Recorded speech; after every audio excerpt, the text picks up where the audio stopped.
మేడారం సమ్మక్క సారలమ్మ జాతరలో చాలా వింతలు విశేషాలు ఉంటాయి. ఈ జాతరకు వచ్చే దానికి కూడా ఎక్కడ విగ్రహాలు కానీ వేద మంత్రోత్సవాలు కానీ ఇలాంటివి ఉండవు. కేవలం ఒక నమ్మకమే ఇక్కడికి నడిపిస్తుంది. అయితే అమ్మవార్లు ఇక్కడ గద్దె మీదకు తీసుకురావడంలో కూడా చాలా ప్రాధాన్యత ఉంటుంది. వనం నుంచి జనంలోకి వచ్చిన అమ్మవార్లను దర్శించుకొని మొక్కులు చెల్లించుకోవడం కూడా ఈ జాతరకు ఉన్నటువంటి విశేషత. పూర్తిగా ట్రైబల్ కల్చర్ తోటి నడిచే ఈ జాతరలో కూడా అమ్మవారిని తీసుకొచ్చే ప్రధాన ఘట్టం నుంచి ఈ తర్వాత అమ్మవార్లను మళ్ళీ వన ప్రవేశం వరకు చేసే దాంట్లో కూడా ప్రధాన భూమికి వచ్చేది మాత్రం ఆదివాసీ తుడుం దెబ్బకు సంబంధించిన వాళ్ళే అని చెప్పచ్చు.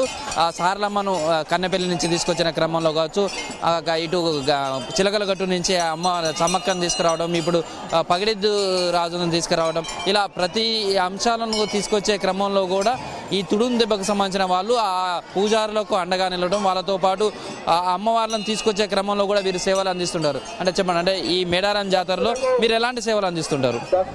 దేవుళ్ళని తీసుకురావడంతో మేమందరం బాగా సాములమై దాని క్యూ పద్ధతిలో ఉండి కన్నెపల్లి నుంచి సారలమ్మని తీసుకురావడం జరుగుతుంది. ఈరోజు 4-5 గంటల లోపు, రేపు సమ్మక్కని చిలకలగుట్ట నుంచి 4-5 గంటల లోపు రేపు సమ్మక్కని తీసుకురావడం జరుగుతుంది. మీరు ఈసారి ఎన్నిసార్లు జాతరలో అమ్మవార్లను తీసుకొచ్చే దాంట్లో పాల్గొన్నారు?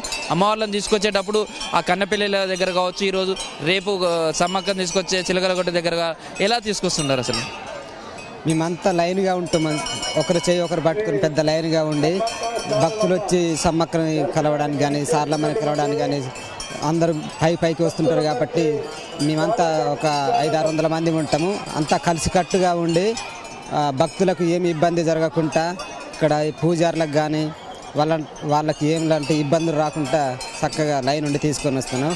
మేము ఇప్పటికీ ప్రతి సంవత్సరం వచ్చేస్తుంటాం. అంటే ఇది 3వ సంవత్సరం, ప్రతి ఇయర్ వచ్చేస్తుంటాయి. ఇప్పటికి 3వ ఇయర్ అవుతుంది.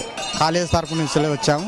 మన సమ్మక్క సారలమ్మ మా కులదేవత కాబట్టి మంచి చక్కటి సేవలు అందించుకోవాలని మేము వచ్చినాం.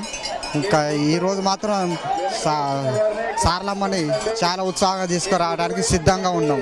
అదే చిలకలగట్టు నుంచి సమ్మక్కను కావచ్చు, ఇటు కన్నెపల్లి నుంచి సారలమ్మను కావచ్చు, జాతరకు గద్దెల వరకు తీసుకొచ్చే వరకు కూడా ఒక కుంకుమ భరణితోటే ఈ అమ్మవారిని ఉంటుంది. అమ్మవారికి సంబంధించి కూడా ఎలాంటివి ఉండవు. కానీ అమ్మవారిని తీసుకొచ్చే క్రమంలో కూడా దీర్ఘకాలికంగా ఉన్నటువంటి రోగాలు ఉన్న వాళ్ళు కావచ్చు, లేదా తమ దీర్ఘకాలికంగా ఉన్నటువంటి కోరికలు తీరని వారు కూడా వారందరూ కూడా ఒక్కసారి ఆ పూజారులు కనుక తమను తాకితే తమకున్నటువంటి రోగాలన్నీ కూడా నయమవుతాయి, వాళ్ళందరూ మాకు నమ్మకం కుదురుతుందని కూడా ఉంటుంది. అయితే అమ్మవార్లు తీసుకొచ్చే ఉద్విగ్నమైనటువంటి వాతావరణంలో వారిని తాకాలని కావచ్చు, కానీ వారిని ముట్టుకోవాలని కూడా ప్రయత్నాలు చేస్తుంటారు. ఈ తుడుం దెబ్బకు సంబంధించినటువంటి వాళ్ళు కానీ వీరందరూ కూడా ప్రతిసారి జాతరలో కూడా ఆ అమ్మవారిని తీసుకొచ్చే వరకు కూడా సేవలు అందిస్తుండడం కూడా చేస్తుంటారు.